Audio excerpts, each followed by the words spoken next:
I had so many problems with this film.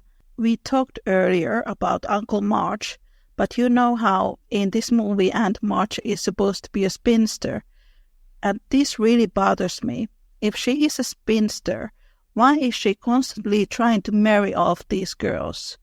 According to Gerwig, she's supposed to be this model for an independent woman for Jo, but then she constantly wants the girls to marry rich. Isn't that contradicting? It is. Other thing, too, is it makes Aunt March seem even meaner because if she is not ever married and she is rich, I am thinking of that moment when Aunt March is like, oh, you need to marry rich. And Jo is like, you are not married. And she is like, that is because I'm rich.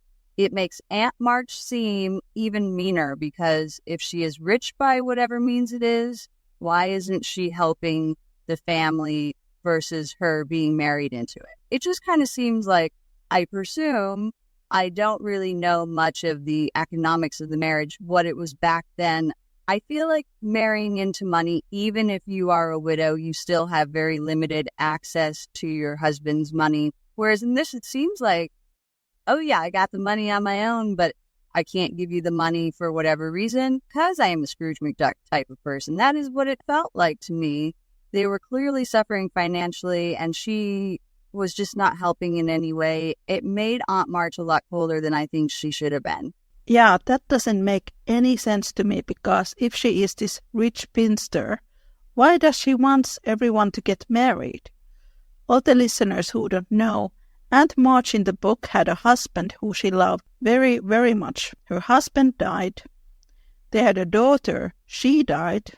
And that made her a very grudgy, unhappy, lonely lady. Even though she's a millionaire, she's not happy. Not at all. You can almost kind of see that her wanting to push the girls to marry as sort of seeing the girls as her own daughters. I want to make sure you are okay. I just immediately think of this movie from Bette Davis called Old Maid. Great movie for the time when it was made.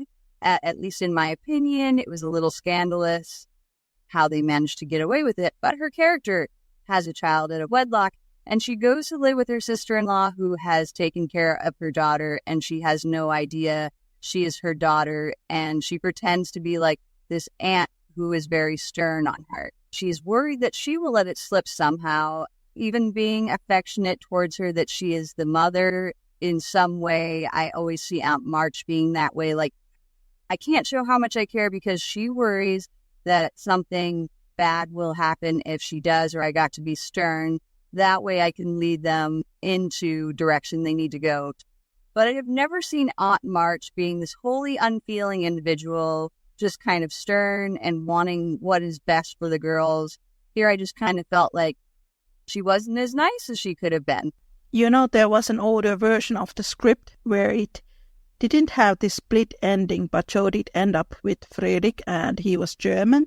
And I read that script before I watched the movie and then I was very confused because it was completely different. There was another script where Jo wanted to punch Amy when she heard that Laurie and Amy were engaged, which does seem to suggest that Greta Gerwig does not like Amy and Laurie as a couple, and we know that Laurie has zero character arc in this movie. We don't see him being this aimless brat boy like he is in the book, and Amy telling him to shape up his act. We don't see him being obnoxious with Jo. There's none of that.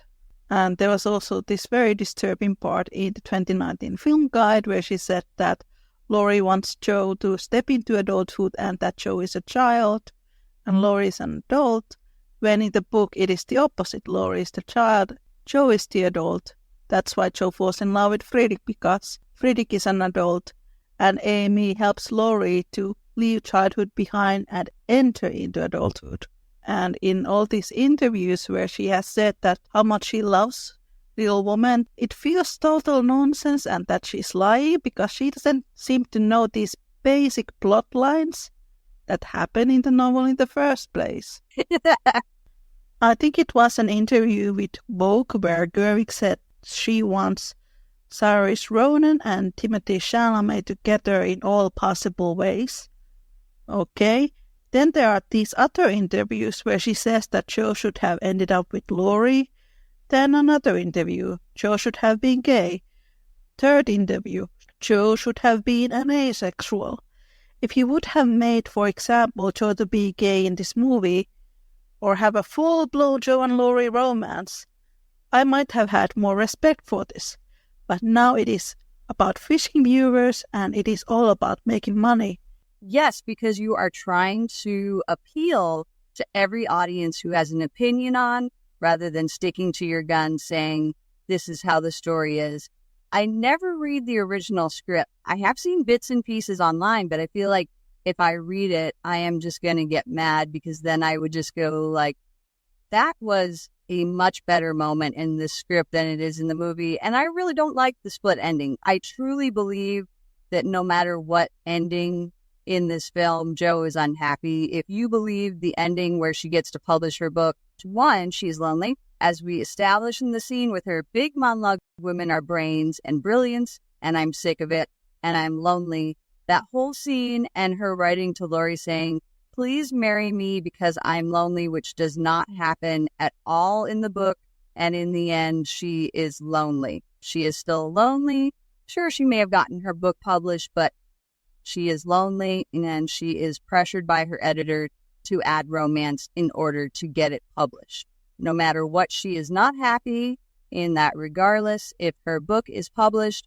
But then if you follow the ending of Jo gets to be with Friedrich, it is not happy because there is probably like a one scene really or two where you think like, oh, this is actually going to a good direction on Jo's and Friedrich's relationship.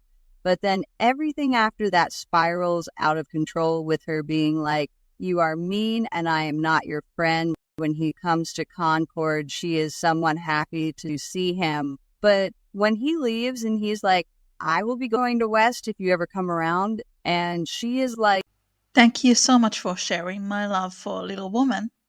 All the transcriptions of the Little Woman podcast are now available as paperbacks, ebooks, and as audiobooks on Amazon, Kindle, Nook, and bookstores. You can find all the links from the description. And now, back to the show. no, I don't think I have a reason to come around. It just didn't feel as genuine with the pressure between Amy and Meg being like, you love him, let's get into the carriage and drive off and watch you to run off to him. That whole scene was weird, too modern. It felt like she was being pressured to go after Friedrich rather than it being very genuine. So yeah, no matter what, ending in that for Jo is not happy. It makes me very depressed to think about it. To that Enon for saying, I feel sorry for Amy because Laurie just wants to be with Jo. I'm depressed by the fact that in 2019 film, Jo is unhappy no matter what. For someone that says how much she loves Jo, Gerwig, really, it felt more like she hated Jo. She doesn't care at all about. To be honest, she seems to hate it because she's mistreating it this way. She seemed to have hated Friedrich's character. What I have read her interviews, she complained that Jo was forced to start a school for boys. If you read the book, Jo is the one who wants to start the school. And she even tells to her family that she had this idea of a school even before she met Friedrich. And Gerwig was like, oh, he forces Jo to stop writing. That never happens in the book. Friedrich is the one who inspires Jo to continue writing. Why did she lie to people? Then it goes on to her making comments on his character, the way he looks, and that he is quite old. Racist, fatphobic comments. It goes back to that old Laurie good-looking, Friedrich not-so-good-looking argument. She apparently thinks that Jo is rather pretty. She doesn't pay any attention to that Laurie is harassing Jo in the book. Her comments make me go like, part me kettle. Friedrich is too old for Jo. What about your husband? Yes, what about your child with your husband? I was going to say, there is a pretty good age gap between her and Noah Baumbach. It is pretty close to Jo and Friedrich are because they are 16 and theirs is 13 years. How can you sit there and say that when your own husband is a good 10 years older, like you said, she is very hypocritical and it sucks. It really sucks because I really liked Lady Bird. Personally, I thought it was a good movie and I was excited for this Little Women because I was like, oh, this director is good, and Saoirse Ronan, I have always liked her, and those two are not entirely romantic. Have you seen Lady Bird? No, I did see Call Me By Your Name, and I thought he does good emotional roles, but I was really disappointed with Laurie because he didn't do anything basically. He was just there standing being pretty. In Lady Bird, at one point, their characters try to be a couple.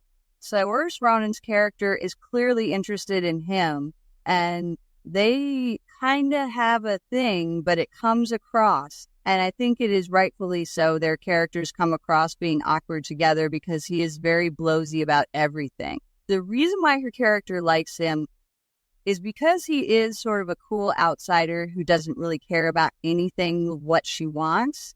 I was like, okay, they have good screen chemistry together, so this is going to be good in terms of, I can see them having good screen chemistry as Jo and Laurie, but I was like, I don't like how they were trying to push it. It still felt very awkward trying to make something happen. There is that, I don't know what cartoon it is from, but like this character is trying to put two people together. And I feel like that is how Gerwig was, just like, Kiss. And it is not going to work. They're just not going to be that couple. They are great friends. I have seen interviews with them, and they are really adorable together as friends, but I don't know if I can see them as a romantic couple. They just don't have that feeling for me. Now I feel kind of bad for them, and I don't really know that much about either. There's this whole chapter in Little Woman 2019 Film Guide where Gerwig talks about how she wanted to make fun of Jo's and Friedrich's relationship, and I read that and I was like, this person doesn't know anything about Louisa May Alcott.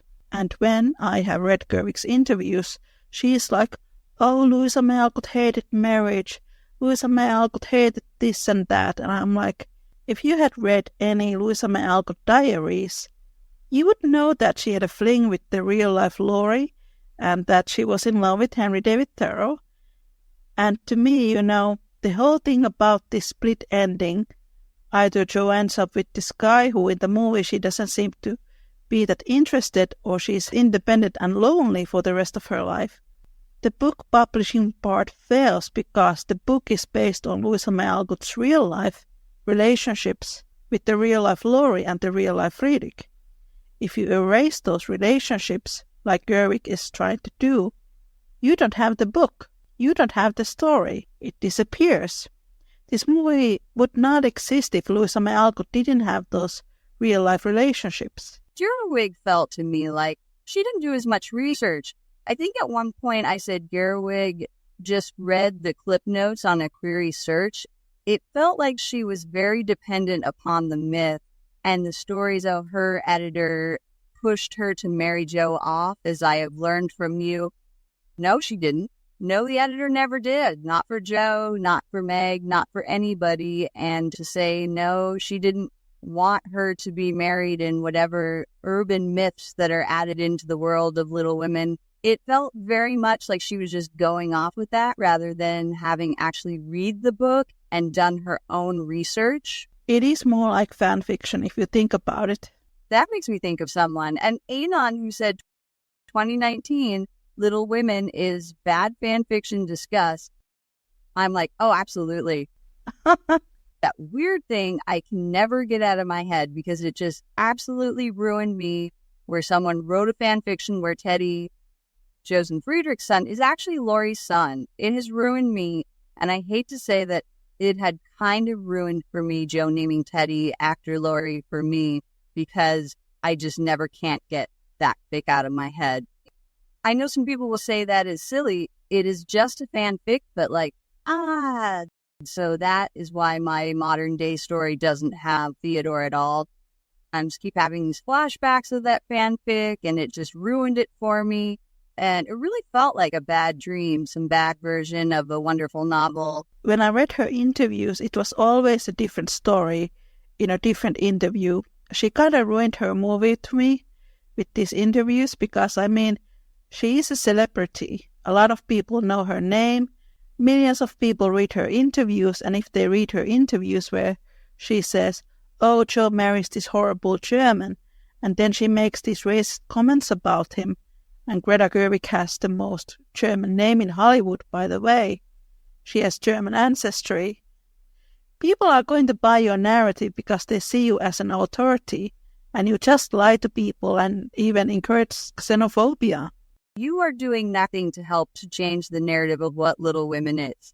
Like, you are embedding sort of toxic myth of what the story is and ruining what Alcott felt. I feel like she is probably rolling in her grave with that adaptation, with the way people are getting her character wrong. And I hate to say this way because I am in no place to judge anyone who is trying to like make a canon character to be LGBT type. But it bothers me when people headcanon a character as an LGBT when it is based on a misinformation. When people say, "Oh, Jo must be a transgender because she prefers to be a boy," but she is not saying that she prefers to be a boy because she feels in her heart that she is a boy. She wants to do boyish things because, again, time period when boys had more power, more control over things than girls did. Nobody is thinking of that. They're just thinking of what they see on the surface. I saw an article. I didn't read it. It wasn't working for me, but I saw someone putting on an article questioning, was Louisa May Alcott herself transgender, unless you have some serious evidence that she was, other than the fact that Jo, her character, who is her avatar, wanted to be a boy. That must be case enough to prove that she wanted to be a boy herself. I am not buying it. Again, I feel like if you can back it up with something that is not just a stereotype of a LGBT, fine, because I personally have canon Jo as being a demisexual, demi-romantic, but I can at least back it up with what I think and having it be legit rather than to be just like, because I just want her to be, or because of this false conception that I have of a character and how I think Louisa May Alcott would have wanted her character to be. I have seen people get mad when I am like, I don't agree with Jo being a lesbian. There is not evidence in that. There's more evidence of Amy being bisexual than Jo being gay, seriously. I think at one point she is looking at her classmate. She says she is pretty. To me, Jo being gay theory fails pretty much in the beginning because Jo doesn't really like women in the book. She doesn't like to hang out with girls. And with all the lesbians that I know, they usually naturally go to hang out with the girls. I think that is one of the biggest key points of being a lesbian is being into girls. Jo is very much into boys. First, she wants the freedom that the boys have. But then when she meets Friedrich, oh my gosh, one of my favorite scenes in the book, she literally moves the couch in the nursery so she can stare at him all day long. And then there are all these comments. "Oh, I love that he's so masculine and he has these big hands and big feet, and Laurie is so girly. Laurie is so feminine." Not to mention, if you read other Louisa May Alcott books, you see the Friedrich-like character always as the love interest because he's based on Henry David Thoreau and Louisa May Alcott was in love with him. Jo loves very manly, masculine man, and it is not just Little Woman. That same narrative exists in all of Louisa May Alcott novels. There's a lot of praise for smart, caring, masculine-looking men in her books. There are also moments in the book where Jo wants to be very feminine. She likes to knit. She likes to make dresses. She loves being a mom. And the 2019 film, it was all about money and queerbaiting. And I am not a fan of that. And I think now with Barbie movie, people are starting to see Greta Gerwig as the way she truly is, someone who tries to make money with clickbait feminism. It is not authentic. Novels, and I had not read the script, the early drafts of it, or any of the interviews before, and I already did not like the movie once I saw it, but now sharing those interviews and sharing those quotes and all that, it makes me not only hate the movie more, like from genuinely cannot tolerate it to absolutely hating it. At this point, almost I would be worried if she would have her hands on another adaptation that I would like, or even an adaptation that other people would like, because I don't want anybody else to go through that misery as well. Because just like I know a lot of fans of Game of Thrones had that very disappointing ending, and we at the Star Wars community were like, we are so sorry, and then we got our disappointing ending, and all the Game of Thrones fans were like, we totally understand. That is what I feel like if Gerwig ever got her hands on an adaptation of a beloved novel, or it is a beloved novel to somebody else and she just ruins it. I would feel bad for that person, because nobody should have their favorite novel get ruined. I feel so bad for the fans of Persuasion. I need to read the book. Someone gave me a collection of 4 stories of Jane Austen, and I see people just rip the new Persuasion off because it is so bad, and I am like, I feel so bad for you.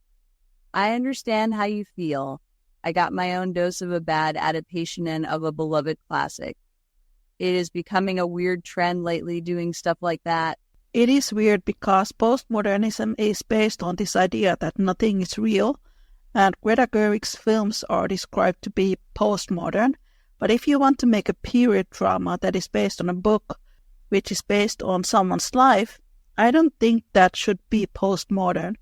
She's trying to sell herself as this feminist person, but then you have Jo, who in the movie suddenly wants back a character who in the book abuses her. Where is the feminism in that? You make these complaining comments about character being German, and you don't like his accent, and you pretty much feel racism among your fans. Jo in the book loves that Fredrik is German, and Louisa May Alcott was a Germanophile. You say that you love the writer, and yet you make a mockery of the things that were important to the writer. Where is the feminism in that? All these comments about how this movie is made by woman for woman, there are all these previous Little Women adaptations that were made by woman for woman, and then you just steal stuff from there that you just want to fit into your version. Somebody said that Christian Bale's hairstyle is similar to Timothée Chalamet's. That version, it was really tried to play it to the masses, because here is the thing. I feel like if you are going to be a filmmaker or a writer, whatever, you are going to have to be decisive and stick to your guns no matter what people are going to think. But it felt like Gerwig knew that people were going to be mad if Jo is going to end up with Friedrich. And if she ends up with Laurie, people are going to be mad at that. But then you have Jo and Laurie together. You have people who ship either Laurie and Amy or Friedrich and Jo together getting mad. So she tried to make something that was middle ground to make everybody happy, but she just made it worse. Can we talk about Emma Watson in this film? Because I have a problem with her. I don't like the live-action Beauty and the Beast, and I have heard people saying that Emma Watson should have played Jo because she's Belle and Belle is like Jo. Linda Woolverton, who wrote the 1991 Beauty and the Beast, the animated version, which is one of my all-time favorite movies, she was inspired by Katharine Hepburn's Jo in the 1933 Little Woman. So there is a connection between Belle and Jo, but then in the live-action version, I didn't feel any kind of chemistry between the Beauty and the Beast, but also because of the queer baiting. They were promoting the film. We now have the first Disney LGBT character in LeFou. LeFou is actually one of the most horrible presentations of an LGBT character. He is a mockery of a gay character. It is a stereotype of the way especially straight men see a gay character. And when I was watching the movie, I remember thinking to myself that is a very offensive way to portray a gay character, and I was quite disgusted that the movie was promoted with that. And Emma Watson has this brand that she's this clever feminist. She's Belle and she's Hermione, and people were disappointed that she played Meg. Meg is a great character in the book, incredibly overlooked by many, sadly. This is where the 1994 film gets Meg right, and the 2019 film erases her entire growth. Greta Gerwig was like, oh, when Meg goes to Vanity Fair, she should get a day off for being this struggling person. She needs to enjoy herself. I think this was in the 2019 film guide. Gerwig was like, Meg settles for a poor man. It felt like Gerwig wanted Meg to marry a rich man, and sometimes I feel the same when she speaks about Jo and Fredrik, that Jo should have stayed with Laurie because Laurie was rich, and that doesn't make any sense because the film was made in 2019, not in the 1950s. Jo can combine career, family, and love, and Amy does as well, so they don't need to make this choice. You need to be either an independent spinster or be married, and not to have a career, which is such an old-fashioned way to think about Little Woman, because in Little Woman the woman combined the two, but in the movie, when Meg goes to Vanity Fair, she doesn't have that growth. In the book, she is in the company of girls who treat her like a doll. They are not her friends. Gerwig says that we are just supposed to see her having fun or having a day off from her, quote, miserable life. But in the book, it is the Vanity Fair that makes her miserable. She is not treated well by these girls. They make her feel like she's lesser than them. In the book, Meg doesn't feel like her life is terrible. Even though the family is poor, the family is still pretty happy and pretty content. It is such an amazing scene in the 1994 film when you can see that Meg feels very uncomfortable in that place when the girls are dressing her up and trying to make her presentable. And then she has that discussion about the silk and how her father took a black child to their school and they had to close the school because of that. They don't buy silk because they are against child labor. You see how Meg is a strong character, but all of that was entirely erased from Gerwig's film. This is interesting because the film guide talked about the scene, Meg's meltdown scene, with the silk, how she and John had a big argument, and then I heard later on that it was not in the final film because of Emma Watson's acting skills, and in general, James Norton had to carry her throughout most of her scenes. I felt that the film really pushed Meg and Beth aside in order trying to make room for Jo and Amy. This film really is the Jo show, but they put Jo and Amy in such a contrast between each other that it felt she was constantly trying to pit Jo and Amy against each other. I felt like Gerwig was trying to put some sort of commentary on it, and then she was like, oh, Meg and Beth are just air. They're kind of push on the story to push Jo and Amy's stories along. It didn't feel very genuine, and I felt like we really did lose a lot with them as much as the actresses did try, and I liked Eliza Scanlon to play Beth. I have seen her in another movie, and I like her a lot. I think she did her best with Beth, but I hate to say, I didn't feel too much when she passed. It is one thing to be clever with your parlors or your visual quests. In the 1994, we see Jo wearing red dresses, and we see Beth wearing that later, and we see Meg wearing a blue dress, and later on we see Amy wearing it, but I sort of knew it was going to come because you had already set up the same scene when Beth is out. Jo wakes up and she goes to the kitchen and sees Marmee with Beth, and the second time wakes up alone and goes to the kitchen and sees Marmee alone. 2019, it didn't have the same impact. There could have been, and again, I think it is such a shame because one, we don't dive into either one of those sisters' emotional storylines exactly compared to Jo and Amy, and that is supposed to be one of the most heart-wrenching moments in the book, and we lose that.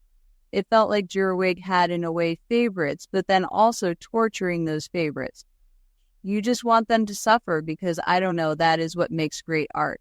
I do feel like their characters were pushed aside. Somebody said that the guy that plays John, James Norton, I like. He is a British actor. He has been in quite a few things. He was in the most recent War and Peace with Lily James. I have seen a lot of people and his fans who were very excited to go to see the movie, and then he was barely in it, and when he was there wasn't much that he said. I agree. I think he's a great actor, but it is like with Laurie or with Fredrik. Gerwig doesn't do anything with the male characters. They are tossed aside. You are supposed to see these couples working on equal grounds with one another. They did not feel very equal partnerships in the way they are supposed to. I think, again, about the 1994 version, there was an interview in one of these special features documentary commentary when someone said that they did not want it to be just the story of the March sisters, but everybody, and it should be everybody. Gabriel Byrne said, when I was growing up, my mother and my grandmother read us Little Women. I grew up loving it so much, so it is not just a girl's book when you only focus so much on the sisters and you don't give any of the male characters their true story arcs. You are ruining it. There are quite a few great male characters in the story. Chris Cooper is a great actor, but I barely saw his and Beth's relationship. I feel like Gerwig tried to torture who she feels are her favorite characters. She tortures Jo, who she says is her favorite character, to the one who she says she identifies with, but then makes Amy a hero. It has a feeling that she is not a big fan of Amy. I am so bewildered by her thought process. That is why this movie is dead last on our list. One of my friends said that when Beth died, she didn't feel anything in the movie because it did not show the close relationship that Jo had with Beth. When I watched the movie, I thought that Beth's death was only used as a vehicle for Jo to write the novel. Then in reality, we know that Louisa May Alcott's sister, Lizzie, died when she was in her 20s. It was not in any way start of Jo's writing career. Her sister's death in the book changed Jo to become a better person because Beth's death leads to Jo having an identity crisis. She begins to revalue her own life after her sister passes away. That was entirely missing in this adaptation. I think it is a perfect scene in the 1994 film when Beth dies and she and Jo have that last chat together. Winona Ryder's Jo goes to the window and watches this dark, gloomy autumn landscape. Branches are hitting the window and she is looking at the shadows in the night. Then she goes back to bed and she's dead. Jo's whole life has changed. It is an amazing scene in the 1994 film, but there's nothing like that in the 2019 film. 49 and 2018 films did Beth's death also pretty well. One of my friends said quite recently, you know that scene when Fredrik comes to court Jo in the 2019 film? Jo came downstairs and shuffled bread into her mouth, and my friend said, Jo is supposed to be about 28 now. She has a guest. She lives in her parents' house.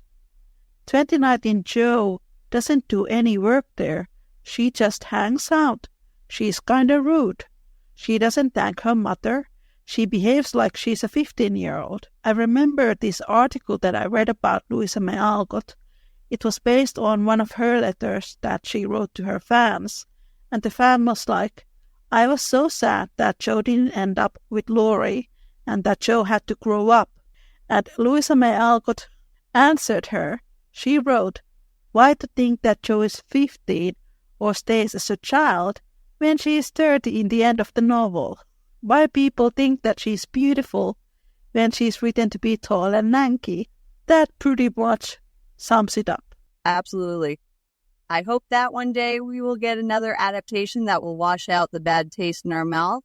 I will wait for that one. That was the last ranking chat between I.